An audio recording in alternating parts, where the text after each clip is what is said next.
All right, guys, we had a couple celebrities show up here at the house this morning. We've got a project we're going to work on here this summer, but a little background noise here you might be able to hear, but let's go check them out and see what they're getting done.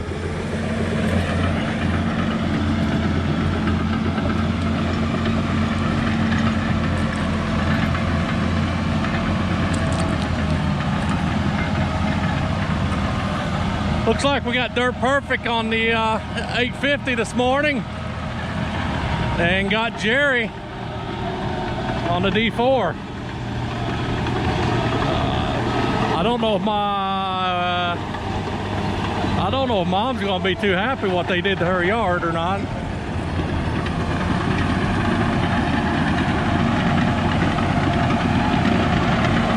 That's the way you're supposed to do it?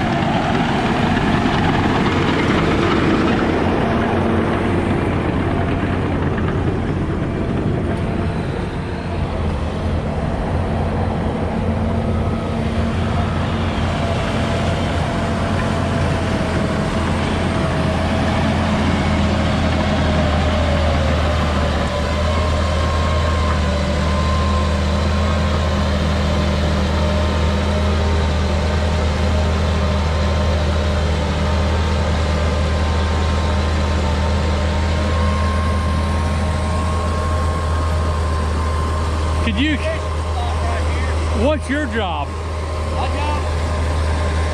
Well, my job is actually to make sure they're pushing the equal amount of dirt.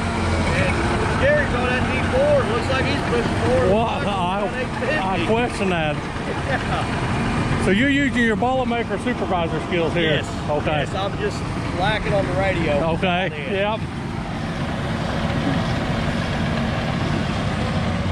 I've seen Gary.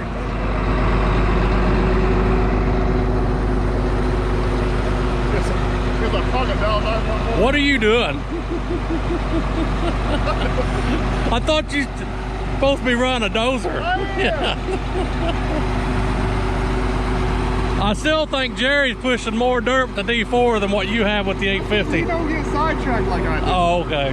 They got, these high maintenance customers. Yep. And needy employees. And, He's supervisor, he said. Yeah. He's got a new title every day. Oh, yeah, yeah. Some days he's management, and some days he's store manager. Yeah. Hardware. Yeah. That house has been there since 1990, and this was all cleared. It looks like you're still pulling fresh tree roots out of that thing. Yeah. All right, guys, we're on day 2, July the 15th right now. Mike and Jerry got a 80 by 80 pads leveled off here. I don't know if you can tell or not, but we've cut a berm here along the top. This is a large hill coming down behind us here, so a lot of water, so got a waterway cut here. On the other end here, Dirt Perfect's working on putting some 18-inch pipe all the way to the creek to get the water out of here.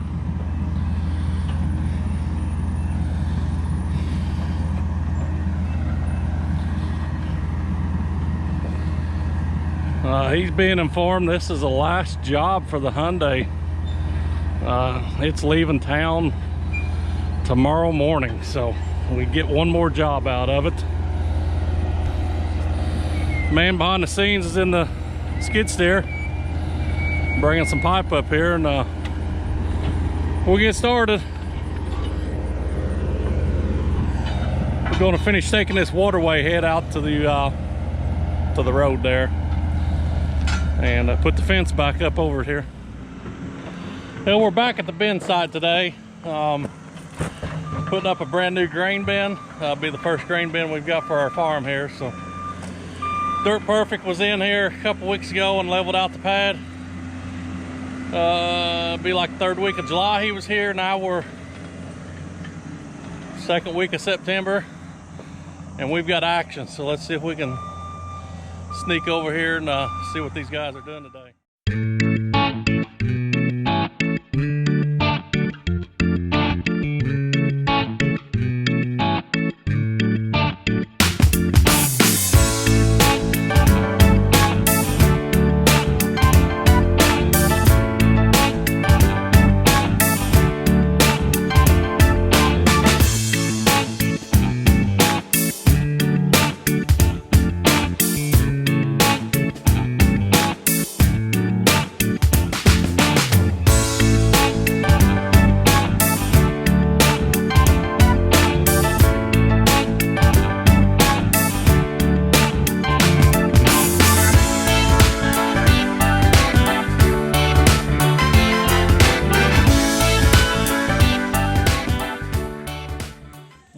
guys seen there in the video, digging a footer for the grain bin. We hit the water line going to the house here, 1-inch PVC. So we're without water for a couple hours here. We're not going to do a whole lot of digging until concrete gets here and they get that footer poured and get out of the way. Then we're going to reroute the water line around the grain bin and get tapped back in. So we've been to Derby. We've hijacked Dirt Perfect's 304 Traco. Getting ready to unload it. We're going to spot the water line on this other side and see if we can speed up the process. As soon as I get that concrete done, we're digging a new trench around and get her all hooked up.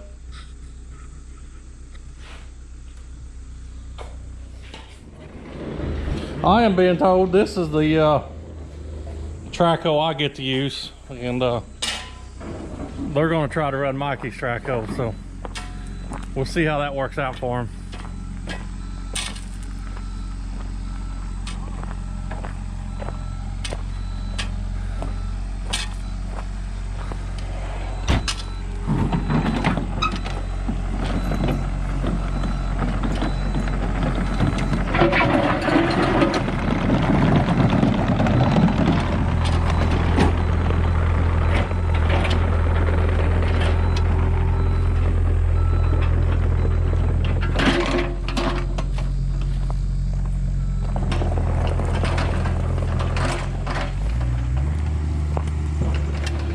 Alright guys, we think the water line is right in here somewhere. We're going to dig down and see if we can spot it. This is where we're going to cut it and then tee around here and get completely around the bin here. Do what?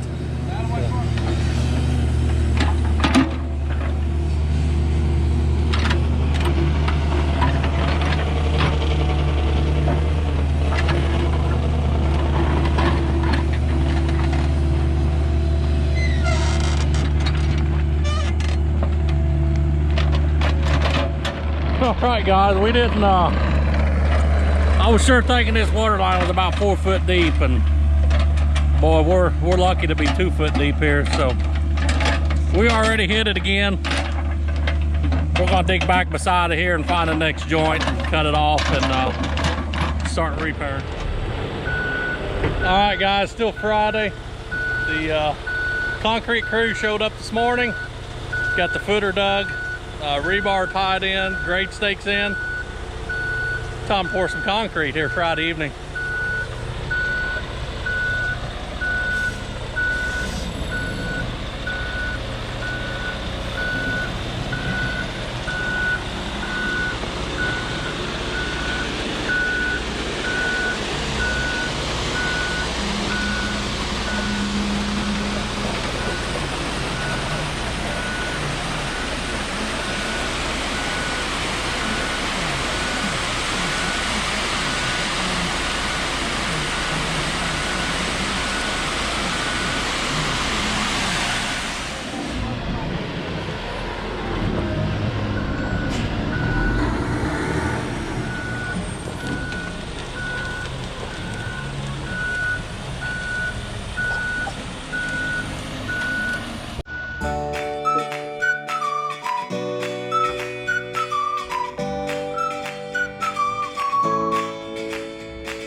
right, guys, Friday, September 17th.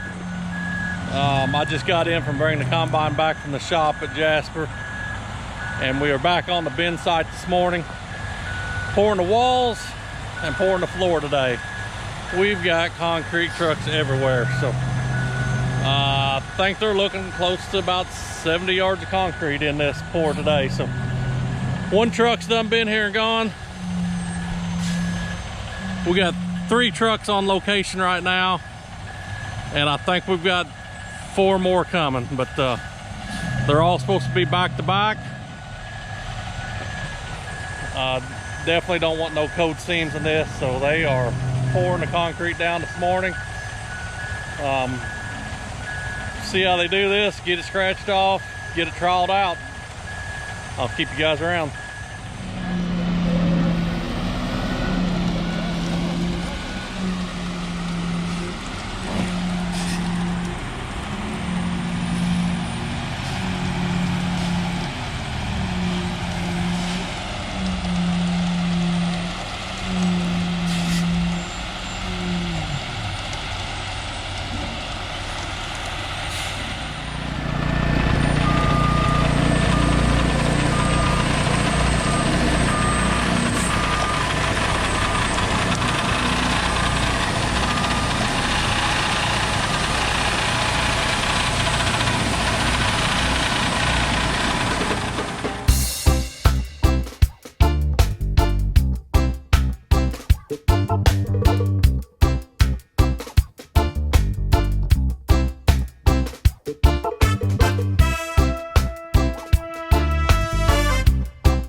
Well, guys, they put a good hard day in yesterday.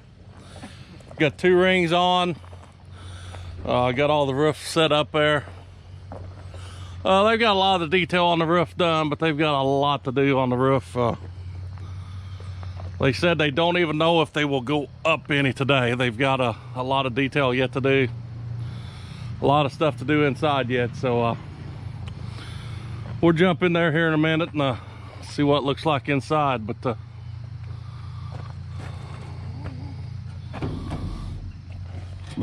got everything a little more than what I had pictured even, so.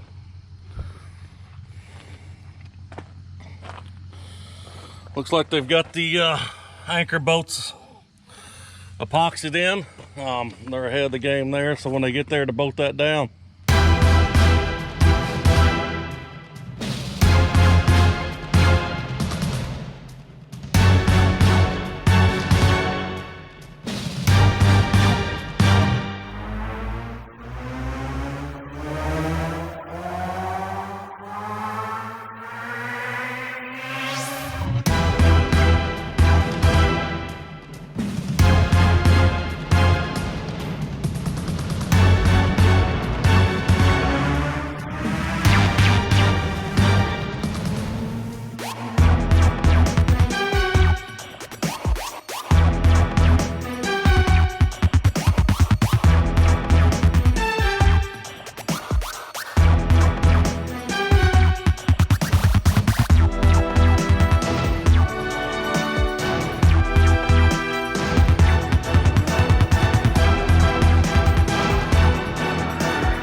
Guys, we're about 3/4 of the way through day 2 of bin construction.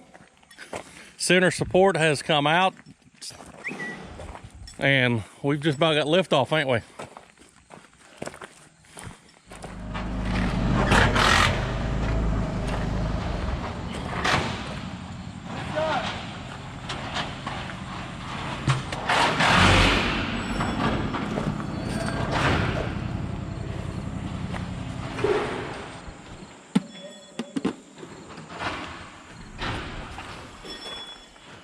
Alright, so like I stayed there in the last video, we've got the center support out. Their staircase they've been working off construction. This roof is out. They've now got 8 hydraulic jacks inside this bin, all connected to one control valve, so when it goes up, it all goes up at one time. They've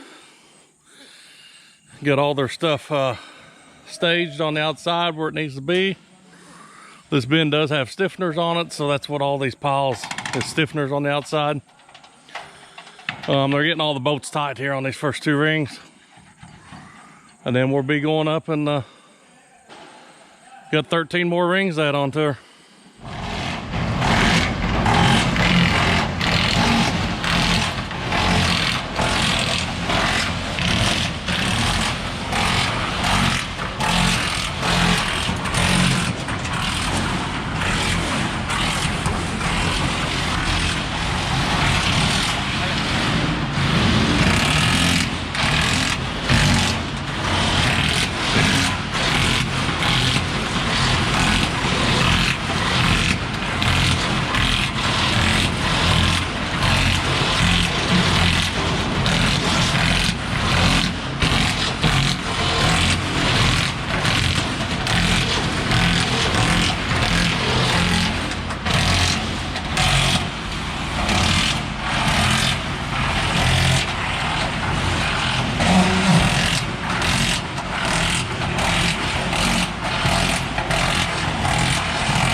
All right, guys, they've got the bolts tied on the first 2 rings.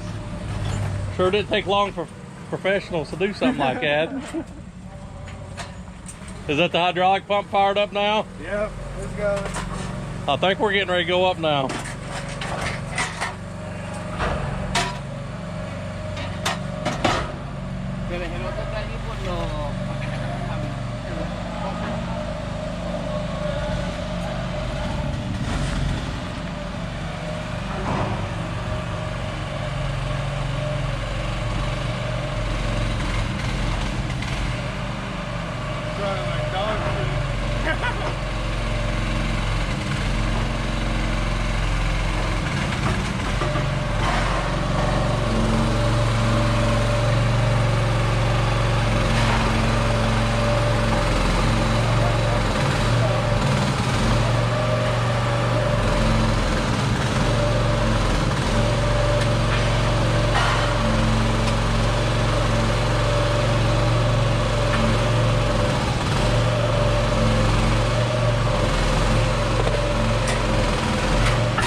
There's 8 jacks in there, ain't there? 8, yeah.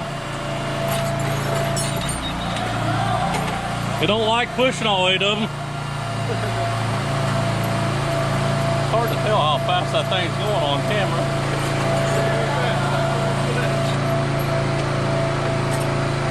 It's going faster with these jacks than it was the hand winches going around. That power unit's doing like dogs.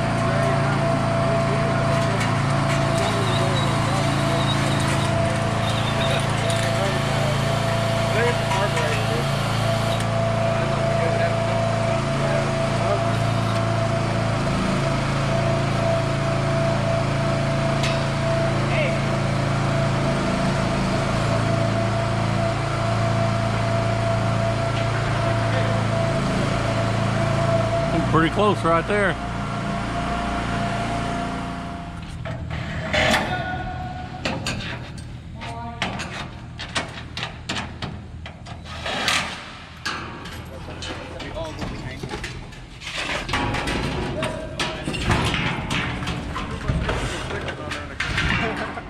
Dale, güey.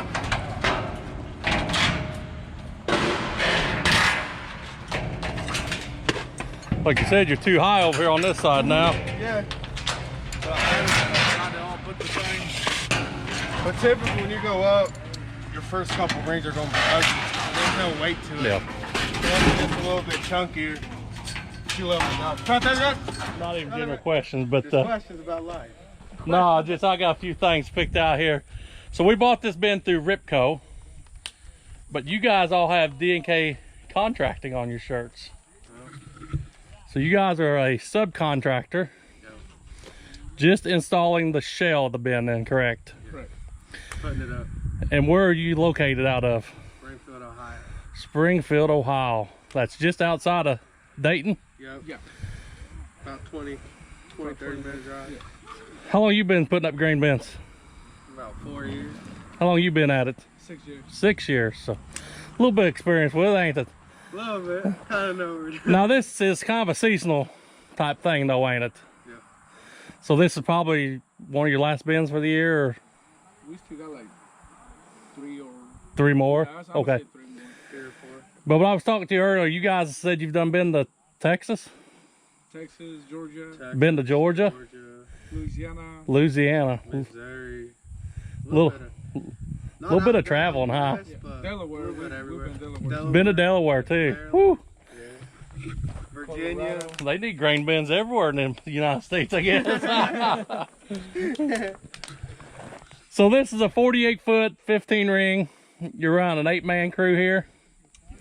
Is that a typical crew for you? Yeah, I don't. For the style of bins we build, the Yep. size we build, Yep. that's the amount of guys typically. Okay. So Guys, this is Thursday. We're at 7 rings. I've been putting the pressure on them. I'm telling them the rain's coming tomorrow, so we'll see if we can get her buckled down before the rain beats them out of here. But they're ready to get out of here and get back towards Ohio, I'm sure. So we're keeping an eye on them, see what they're doing.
Good evening, everyone. The day after Christmas here, December 26th, 2021. So just about got this year wrapped up. Got quite a bit of footage of this bin in build mode once harvest started. This is the first time I picked up the camera in 2 months, so I do not have no footage loading corn in this bin, but we'll do a little wrap up here, walk around, explain a few things the best I can. So let me get these fans shut off and so you guys can hear me.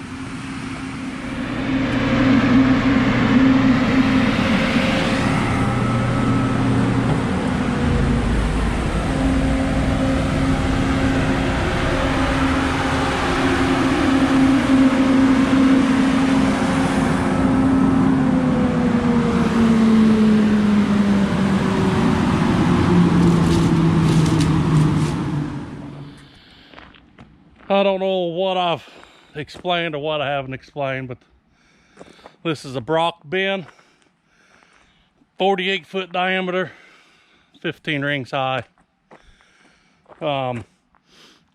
68,000 bushel capacity, and I'm gonna say we're 65,000 plus in there.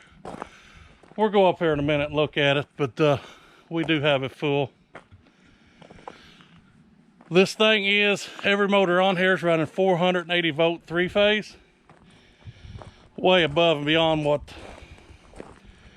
a single farm bin, you know, needs to run. But we're hoping this is the beginning part of a expansion project. So from there, everything will run 3-phase. But we did not have 3-phase here at the farm. We had to pay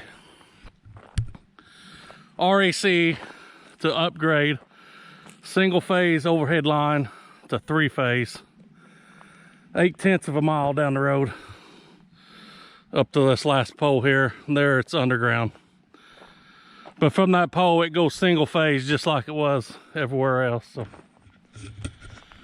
Southern Indiana Power worked with us, very well priced. It was a hefty check, but it sure ain't what I'm hearing if it was Vectron or Duke or something. Some of those companies say 3-phase a mile. Gets up to about $100,000. So we had to pay $25,000 to upgrade 0.8 of a mile. That took care of the underground and the transformer. So for future, we're supposed to be having a 225 kVA transformer. I do not know what a kVA is, so maybe somebody else can explain. That 225 transformer was supposed to be here November the 20th. We're December the 26th and it's still not here. So they're still saying it could be a month to 2 months out. So we did run this bin on a generator for about 3 weeks. We rented from Boyd Cat out of Louisville, Kentucky. It was a large 3-phase generator. Southern Indiana Power did find me a 75 kVA transformer, which will run this bin, but it's not big enough for future expansion. So we are thankful we're up and going, got off the generator. That generator was sucking some fuel down. So we're gonna run this till the 225 comes in. We're not in such a big a hurry on it right now, so we're getting by. So from there, we went ahead and built a little electrical room, control room.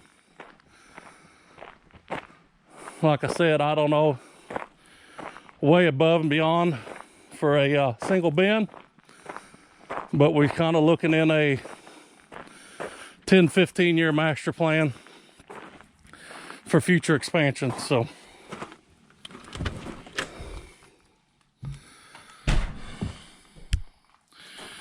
we've got a 1200 amp panel in here, which is way bigger than we will ever use, but I got a pretty good deal on it, so I took it and put it in there.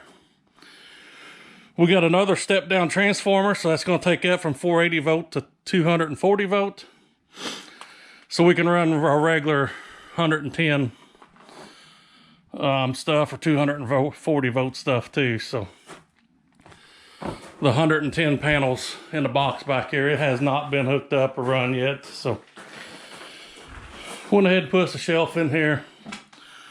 You gotta get lights in, some of it's wired, but this here is a work in progress. So it is what it is. So because this bin is so tall to the peak, we've put a 12-inch roof auger on it, and that is a box right there on that roof auger. We'll go up there and look at it, but we've got a 10-inch 80-foot transport auger. It's got a hydraulic drive swing away hopper on it. But when this auger's up, this auger goes up in that box, so it's piggybacking corn up to the peak to get in the bin. So there is a spreader inside the bin that spreads the grain out. Once we got up towards the peak, we just turned it off and let it cone up in the center there. So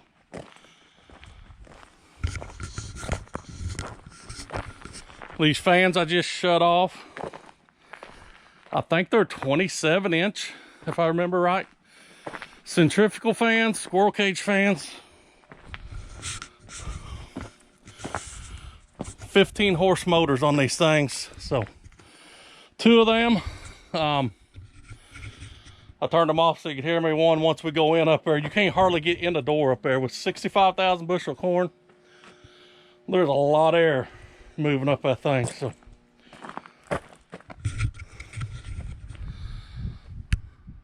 let's climb these steps and go to the top and see what's going on. Yes, I have counted them. 60 steps up, so I'll see you on the top side. Whew. That's his exercise program. Give me a few minutes to catch my breath, but do that 2 or 3 times a day, you'd lose some weight. So here is that roof auger. Take grain from this box, head up to the peak and drop it in. So 12-inch auger.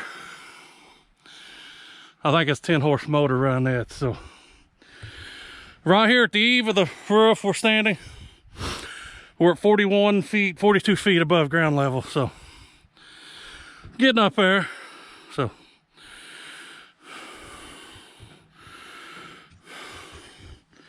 let's go ahead to the top.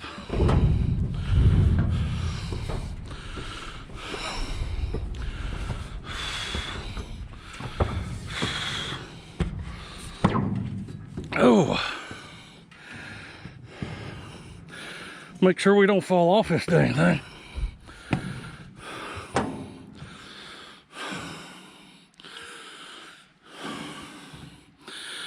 Now we're up on the peak. We're 56, 57 feet now. So pretty good ways up here.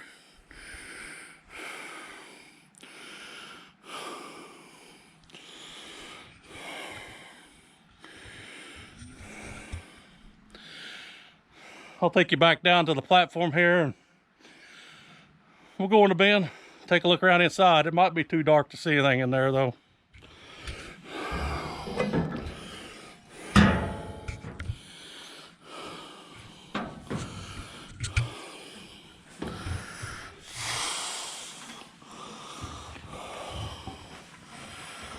Not a very big hole for a big guy. All right, we're inside. You guys can tell the roof's here and we're full of corn, but like I said, it is dark. We do have 14 roof vents around. That's where the air gets out. We do have the eaves sealed up pretty tight here. So right here you can see hanging, there's a heat cable, goes from the roof all the way to the floor. There's 7 in this bin. They're all wired to a control box down the bottom. But like every 3 feet, there's I think what they call a thermocoupler.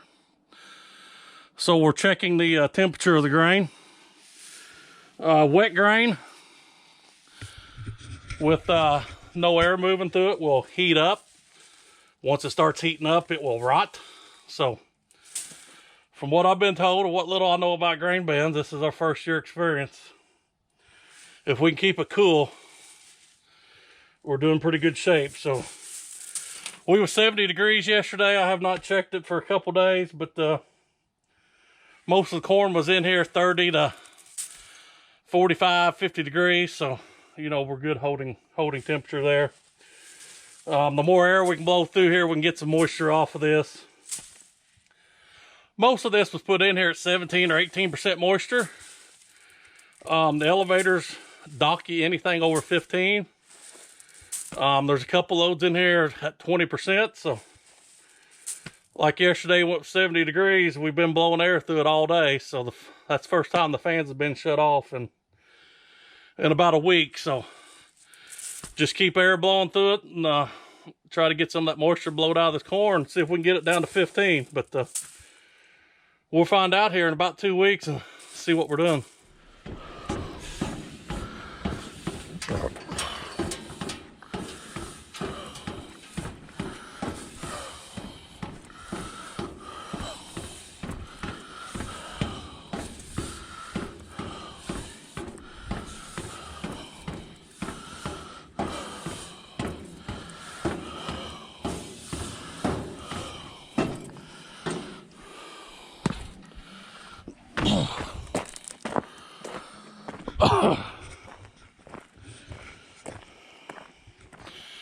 Alright guys, from the first clip of this, Dirt Perfect in here doing dirt work. Don't hold me to it, I think it was towards the end of July, maybe the 1st of August there. But like I said, August, September, October, November, December, so 5 months. dirt work, electric, bin construction, and it's full. So this thing has really sped up our harvest. Our elevator closed at 4 o'clock in the evening while we were shelling corn. So we hauled to the elevator, and then when they closed, we come to the grain bin and put in here. We shelled till midnight, 1 o'clock in the morning some nights, and then went back to the elevator the next day. So it allowed us, typically, you know, we almost got a full day of harvest in, just shelling at night, having a place to go with the grain. So, but there's several clips. I know they're cut up and they're over a 5-month span, but that's our grain bin, #1 grain bin, hopefully the first of many. It's been an experience, learn how it all works. We've way overkilled all the electrical, all the roads, way more dirt work than we needed, but we got expansion in mind. So the next bin or next 2 bins will go a lot quicker, a lot easier. So I'm gonna call this a wrap on the grain bin project. So this is probably a pretty lengthy video here, so I apologize for that, but it is quite a process to go start to finish on one of these. So thanks for watching, guys. Hit the subscribe button, like, and if you got any questions, leave them in the comments and I'll try to get them answered. Thank you.